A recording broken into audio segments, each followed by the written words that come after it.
శ్రీమహాగణాధిపతయే నమః. ఓం గురుభ్యో నమః. ఓం శ్రీమాత్రే నమః. అరుణాం కరుణాతరంగితాక్షీం ధృతపాశాంకుశపుష్పబాణచాపాం అనిమాదిభిరావృతాం మయూకైః అహమిత్యేవ విభావయే భవానీం. శ్రీమాత్రే నమః.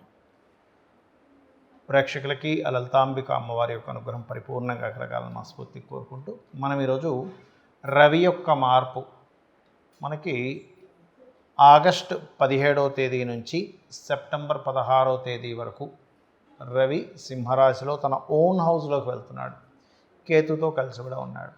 ఇది చాలామందికి మంచి ఫలితాలు ఇస్తుంది, అందులో ఎటువంటి సందేహం లేదు. కాకపోతే ఏదైనా మీ యొక్క మహాదశ అంతర్దశల్లో గనక రవి బాగోనట్లయితే మీకు రవి మీ జన్మజాతకంలో అంత బలహీనంగా ఉన్నట్లయితే మహాదశ అంతర్దశానాథుడు రవి ద్వారానే ఎఫెక్ట్ అయ్యే జాతకాలు ఉంటే తప్పితే ఈ ఇబ్బంది ఏమి ఉండదు. అయితే ఇక్కడ నేను ఎక్కడైనా నెగిటివ్ రిలేటెడ్ సంబంధించిన ఏమైనా వచ్చినప్పుడు నేను చెప్పినప్పుడు అది పరిహారం చేసుకుంటే క్లియర్ అయిపోతుంది, దానికి టెన్షన్ పడాల్సిన అవసరం లేదు.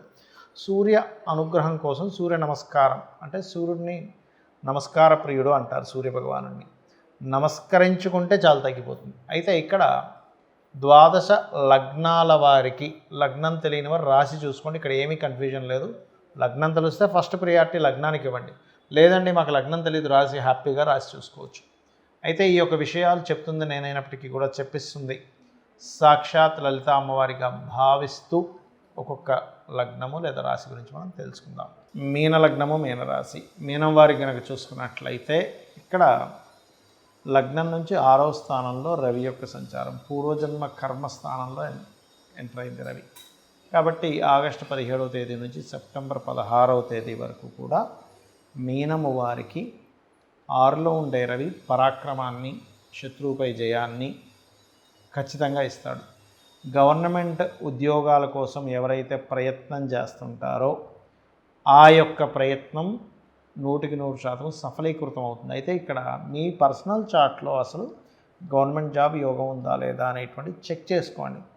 రవి కానీ చంద్రుడు కానీ ధనయోగానికి బట్టి కర్మకారకుడైనటువంటి శని కూడా కొంతవరకు రవిచంద్రులతో ఎక్కడో కనెక్టివిటీలో ఉండి దశమ స్థానం కనుక బలంగా ఉంటే 100% వస్తుంది, అందులో ఎటువంటి సందేహం లేదు. కాకపోతే ఇప్పుడు గోచారం కనెక్ట్ అయింది. దీనివల్ల సహజంగానే మీన లగ్నం వారికి ఎప్పుడు చెప్తుంటాం మనం ఏంటంటే తండ్రే మొత్తం లైఫ్ మొత్తం లీడ్ చేస్తూ ఉంటాడు, తండ్రికి సంబంధించిందే ఎక్కువగా ఉంటుందని. కాబట్టి ఇక్కడ ఏంటంటే తండ్రి మూలంగా తండ్రికి సంబంధించిన ఏవైతే పూర్వజన్మలో చేస్తున్న కర్మల్లో మంచి కర్మలకు సంబంధించిన ఏవైతే బెనిఫిట్స్ రావాలో ఇక్కడ కలుగుతాయి.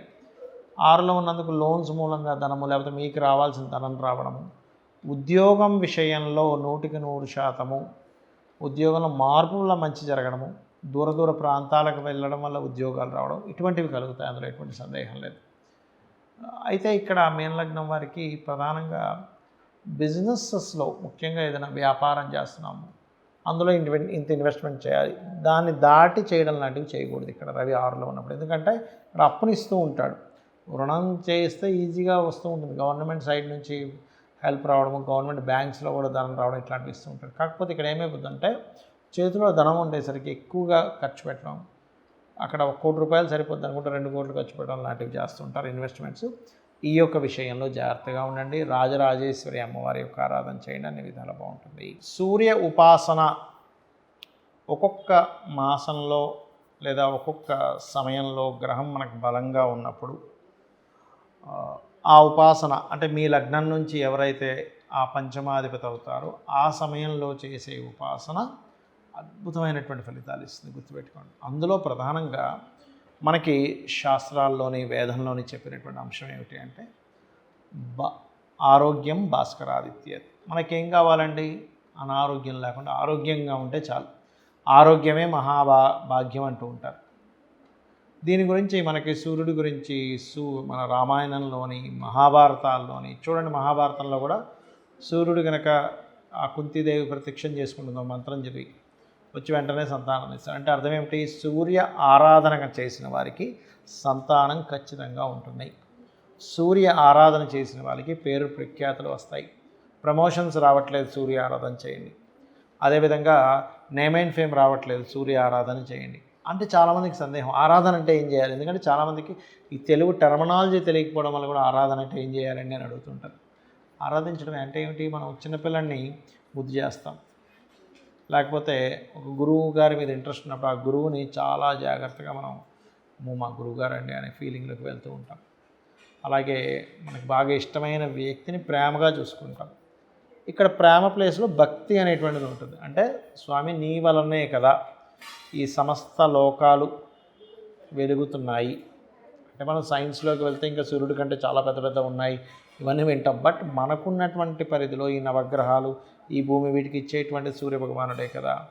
కాబట్టి ఆ రకంగా సూర్య ఆరాధన చేసేటప్పుడు అందులో ముఖ్యంగా ఈ 17 ఆగస్టు నుంచి 16 సెప్టెంబర్ వరకు నెల రోజుల పాటు సూర్యభగవానుడు తన ఓన్ హౌస్లో ఉంటాడు.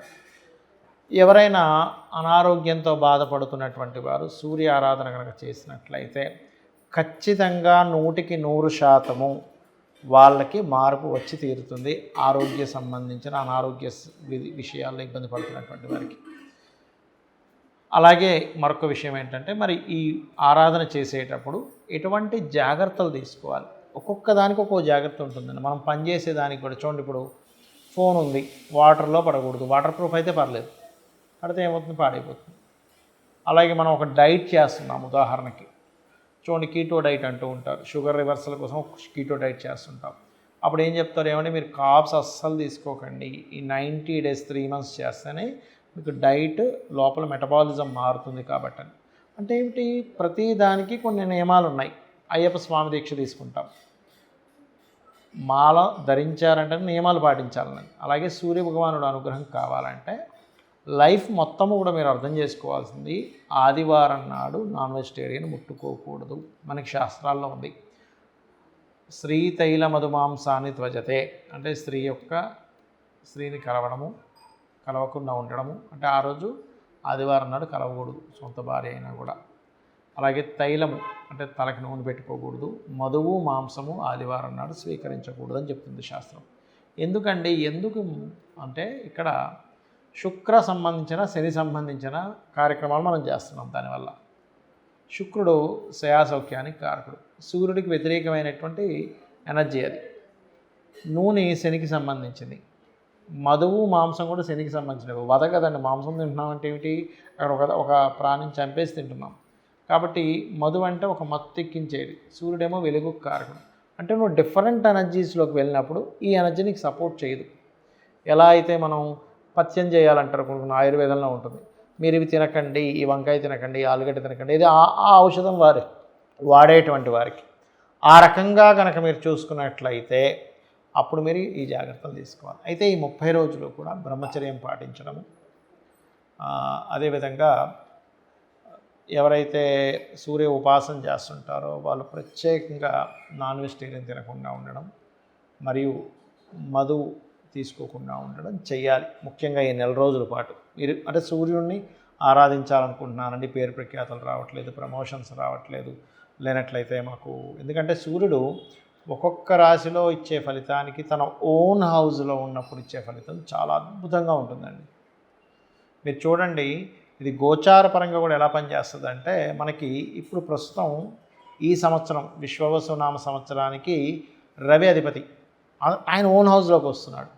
అంటే రాజకీయ నాయకులకి, రాజకీయ పరంగా లేనట్లయితే రాజులకి ఒక నేమ్ అండ్ ఫేమ్ రావడానికి, అలాగే కొంతమంది మార్పు చెందడానికి కూడా సహకరిస్తుంది.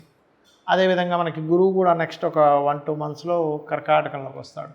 అయితే ఈ రవి ఇందులోకి వచ్చినందుకు ఈ గోల్డ్ రిలేటెడ్ సంబంధించిన దాంట్లో, అంటే ఆగస్టు 17కి మారుతున్నాడంటే ఆగస్టు 17 కంటే ముందు నుంచి కొద్దిగా దాని యొక్క చేంజెస్ వస్తూ ఉంటుంది.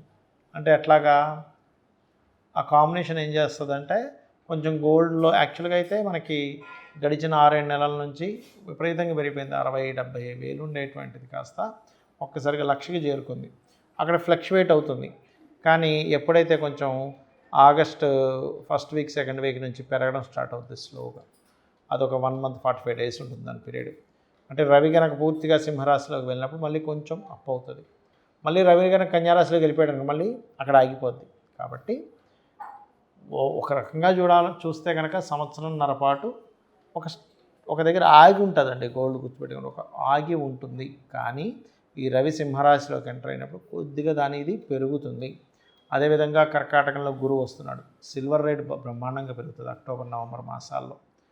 కుజుడు తన భూతత్వ గ్రహమైనటువంటి కుజుడు భూతత్వ రాశిలోకి ఎంటర్ అయ్యాడు. కాబట్టి ఇక్కడ ల్యాండ్ రేట్స్ పెరుగుతాయి. అపార్ట్మెంట్స్ ఇవి కాదు, ల్యాండ్ రేట్స్ బాగా పెరుగుతాయి. సైన్యం, ఎందుకంటే సైన్యాధిపతి ఈ సంవత్సరం బుధుడయ్యాడు. కాబట్టి సైన్యం కొంచెం తిప్పికొట్టడము, సైన్యం యొక్క అంటే మన భారతదేశానికి ప్రత్యేకంగా అనేకమైనటువంటి దేశాల నుంచి ఆర్డర్స్ రావడము, వెపన్స్ అమ్ముడు పోవడము, ఒక 20 దేశాలు దాదాపుగా మీకు పెరుగుతుంది. 20 దేశాల నుంచి మనకు ఆర్డర్స్ వచ్చి అంటే ఏమిటి, మనం కనుక సప్లై చేస్తే మనకు వాళ్ళంత సంపద పెరుగుతుంది. కాబట్టి ఆ కీర్తి సంపద దేశవ్యాప్తంగా కూడా వస్తుంది. ఈ గ్రహాల మార్పు వల్ల మీరు కనుక ఈ సూర్యోపాసన కనుక చేసుకోగలిగితే ఖచ్చితంగా మీకు కూడా సూర్య అనుగ్రహం, అమ్మవారి అనుగ్రహం కలుగుతుంది. కలగాలని మనస్ఫూర్తి కోరుకుంటున్నా. శ్రీమాత్రే నమః.